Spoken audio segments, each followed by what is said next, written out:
I'm sure everybody has come across a From Software opinion that is so egregiously bad that it makes you mad. And like to the point that you're wanting to fight somebody. Like that's how bad the take actually is. Now, when it comes to really bad takes, they kind of go into two separate categories. There's like the popular ones and the unpopular ones. Now, the popular bad takes make me really mad. But the unpopular bad takes, I can kind of appreciate. Now, for the most part, they might just end up being contrarian, but there's those very select few takes that is completely wild, but they genuinely believe it.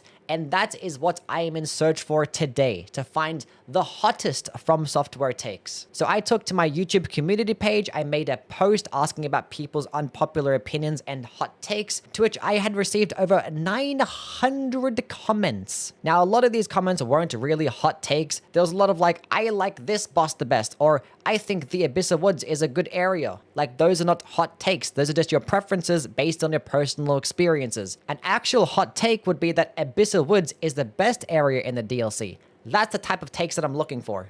Repeat bosses are great and let me fight them again. Tree Sentinel is peak. I love beating all 100 Tree Sentinels. Now look, I don't think people hate fighting the bosses over and over again, and the proof of that is that you look at some of the most highly requested things for Elden Ring, it'd be things like fighting the bosses again, bonfire aesthetics, a boss rush mode, which inherently means you're just fighting your favorite bosses over and over. And the criticism about reusing the same bosses and enemies over and over again are pretty exaggerated when it does come to Elden Ring, and it's mainly because of the size of the game. Look at a game like Sekiro. This game arguably has a higher percentage of reused assets when it comes to reusing the areas or bosses. Like you go back to Ashina Castle 3 separate times, you fight Genichiro 3 times, you fight the same collection of shit mini bosses over and over again, but it's not that noticeable in Sekiro because it's a smaller game. Where in Elden Ring, it's so much larger that it's way more noticeable. And honestly, a lot of the bosses that tend to be reused just suck. Do people really like fighting Erdtree avatars, gargoyles, ulcerated tree spirits over and over again? Not really. And also a big part about Elden Ring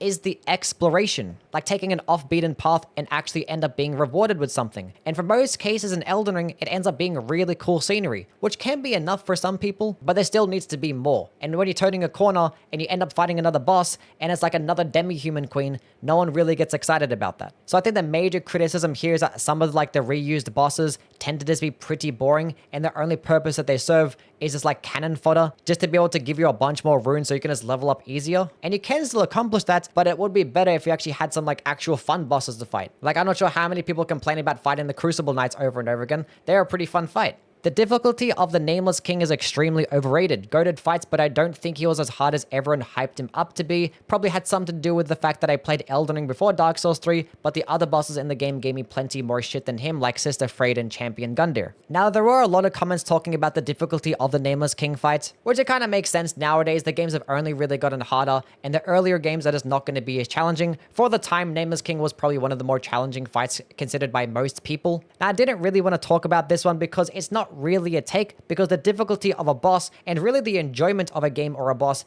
is completely subjective and is based on your own personal experience. Like, there are so many people that have problems with a particular boss, but the next person would have like little to no issues at all. And that's not even just the case for person to person, but also from run to run. You can do a run with one particular build, really mess up a particular boss, and then the next run have that same boss be extremely hard. And this is the exact same thing when it does come to the actual games themselves. Personally, I had problems with games like Dark Souls 1 and Dark Souls 3 in my first playthroughs, but games like Sekiro and Demon Souls, I had little to no problems with. Like, those are the easiest games for me on my first playthrough. So there's so many factors that go into actually enjoying a boss, or whether or not you find it difficult. And these factors can range from what build that you have, how you're playing on the day, what time of the day that it is. I'm sure everybody had a story like this one, to where like a boss was really hyped up in difficulty, but then it's ended up steamrolling it, or vice versa. And this is just further proof that you should just never ask someone which one is like the hardest boss, which one is the hardest game, because it differs from person to person. Like, please stop asking me that question. I get it every single stream. A pause button in offline mode would be a massive quality of life improvement and will not take away from the gameplay experience in any meaningful way. This was done in Sekiro and it would work perfectly fine in any other Souls game.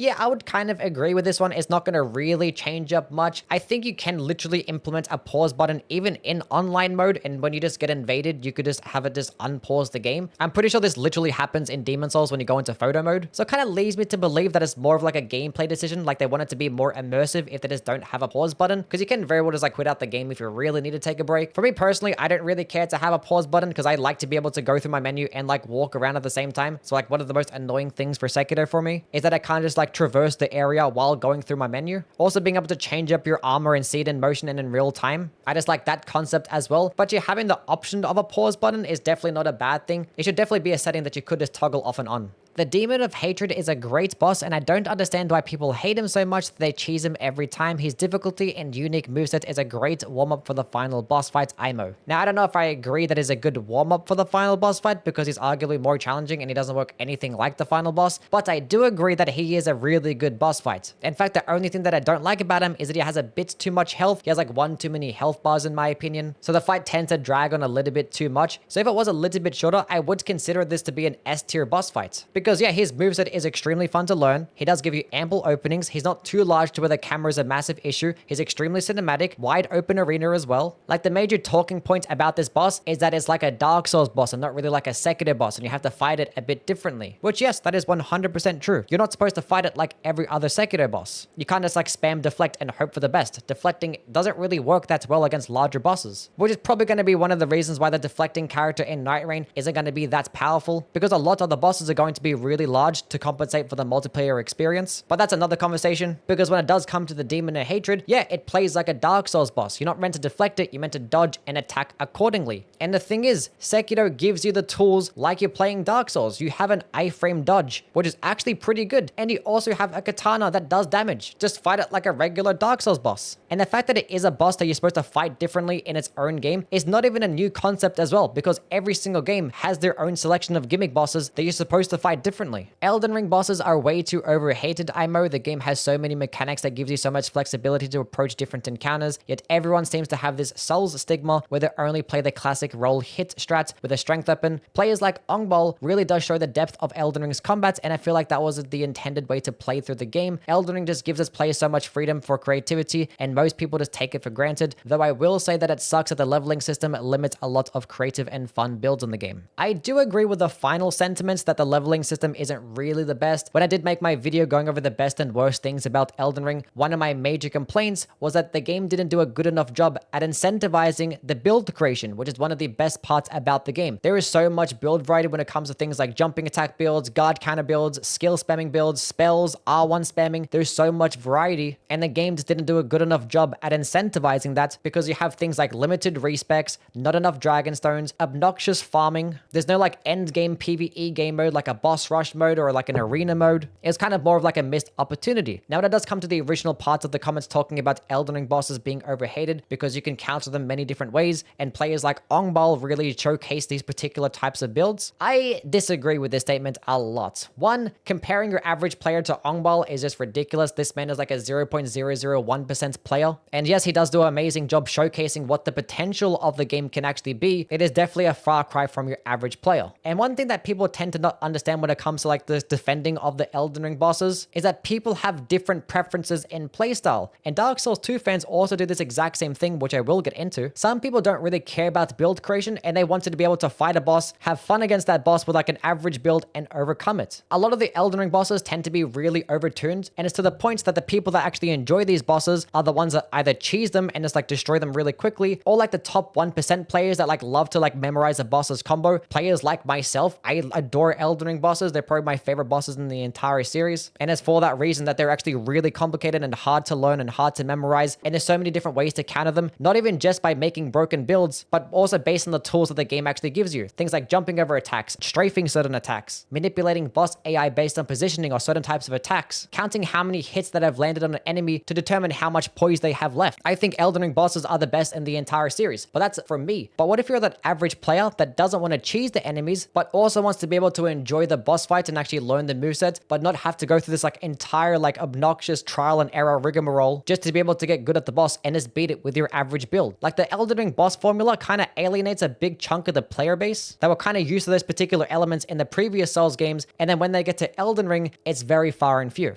Dark Souls 2 fog gates are the best in the series. Every other game gives you invincibility as you pass through them, which means you can just blitz your way through most encounters without having to engage with any of the enemies, which I feel hurts the overall experience. In Dark Souls 2, you have to engage with the enemies since you can't just run by them, which leads to more critical thinking about how you maneuver through the encounters and engaging mobs. This is a dog shit take. Like, this is an awful take. I'm sorry. Just as I mentioned in the previous segment about Elden Ring fans not understanding that some people just don't want to have to cheese bosses or to spend hours on a particular boss fight, the same thing could be applied to Dark Souls 2 fans. Why don't you guys understand that some people don't want to have to play the game a particular way just to be able to beat the game? There are plenty of players out there that don't want to have to engage in Dark Souls 2 like it's a stealth-based game and have to plan out your encounters and actually be like methodical with your approach with every single area in every single room, or being able to counteract them with really good build creation. I like that, but other people are not, because in the other games you had the freedom to do either or. But when they go ahead and try and take those previous playstyles and add it into this one, they're just gonna have a bad time. Now, a lot of the time they just ignorantly dismiss the game as being shit because it's not catered towards their playstyle, which yes, is also a pretty bad take, but the adverse is also true. You can't sit here and just discredit other people's experiences of the game because they haven't played the game the way that you like to play the game. It's like, why did you level up this stat? Why did you approach it this way? Why did you attack that enemy first? Why didn't you use a bow and arrow? It's like, damn, it sounds like Dark Souls 2 is a very restrictive game. And it kind of is. R1 spam is more fun than L2 spam because I enjoy a more down-to-earth gameplay with low fantasy elements rather than straight-up anime high fantasy shit. Also, Dark Souls 3 having a higher floor and lower ceiling in terms of build viability compared to Elden Ring is actually better. I mean that Dark Souls 3 has less garbage options and less broken ones, and I think that's a mega positive. This comment makes me want to vomit, piss, shit, and cry all at the exact same time. Like, this shit right here, this is dumb. This is a dumb comment. Like, we talk shit about Dark Souls 2 fans, we talk shit about Elden Ring fans. One thing that Dark Souls 3 fans tend to do, and also Bloodborne fans to an extent as well, they always take one of the criticisms about their own game, flip it in a way that actually makes it seem like that it's actually like a genius idea. But not only do that, but they also try to discredit and like degrade something else in the process to make it seem like their one is actually so much better. And there were a handful of comments that just ended up talking about like Dark Souls 3 compared to Elden Ring, when like no one even like mentioned anything about this comparison at all. Okay, come closer. Lean in a little bit. Let me tell you guys this amazing secret. I'm gonna blow your guys' mind, okay? If you like R1 spamming, you can do that in Elden Ring. You can literally R1 spam in Elden Ring.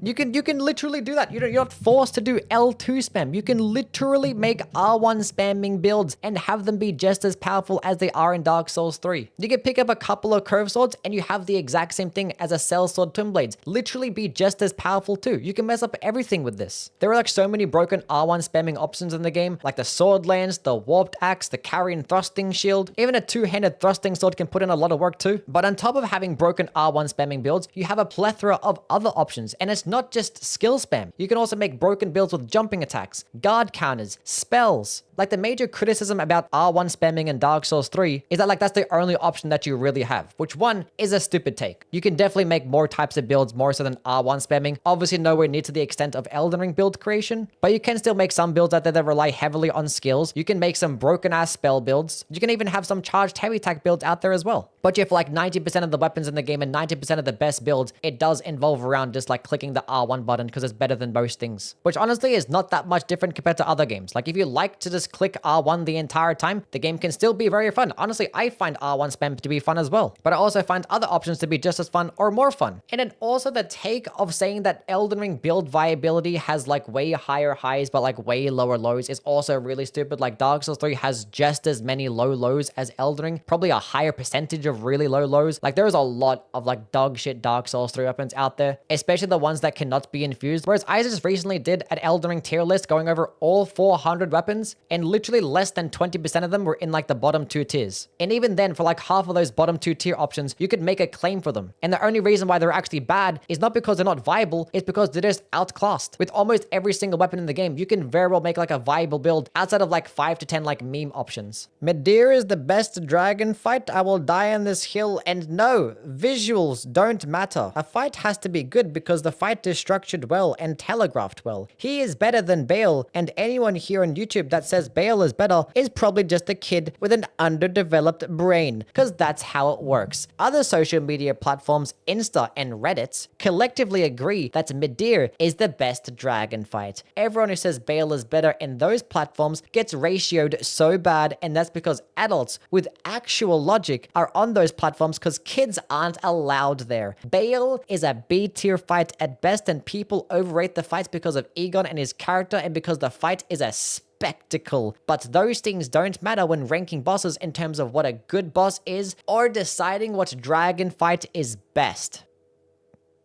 Jarvis, put up the meme.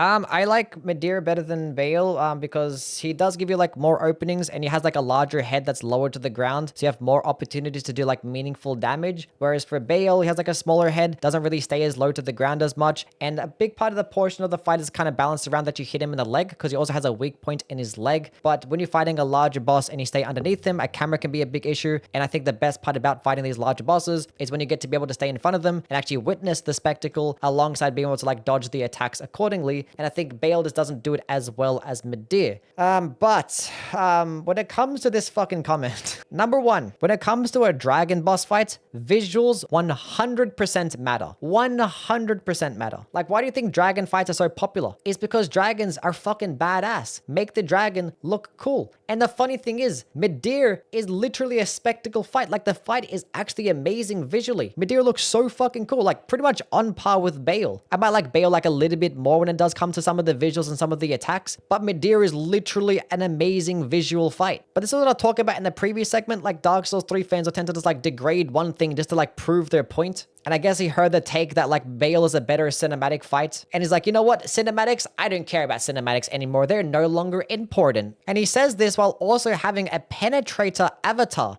Like, the Penetrator is a boss in Demon Souls that has like 3 moves, but the boss is probably the best in the entire game. And you could probably guess why he does have it as his profile picture, and that's because he's just a badass dude. He has like 3 attacks, but he looks so fucking cool. Like, if the boss looked like some big giant brown fucking slug, he wouldn't have had it as his avatar, and he wouldn't like the boss as much because the Penetrator looks cool, and sometimes just looking cool is enough. Now, in terms of like the rest of this comment, I don't even want to engage with it. Honestly, I think this person is joking 100%. There's no way a real human being actually has this take. This has to be like a copy pasta from somewhere. He had to have stolen this whole comments, but just like changed up some of the keywords here and there, because I refuse to believe that a single person actually has these opinions. There's no way. Okay, we are now done. There are plenty of more hot takes out there that I can still talk about, and if you do want to see a follow-up video, I can make one. Just let me know down in the comments below. I'll try and get it out sometime before night train, depending on how this video performs, because yeah, I can actually like react to some of these people's opinions all day and just make it a video every single day if I wanted to, because I actually enjoy this shit. It's pretty funny. But as always, please don't forget to like and subscribe, and I'll catch you guys in the next. See ya.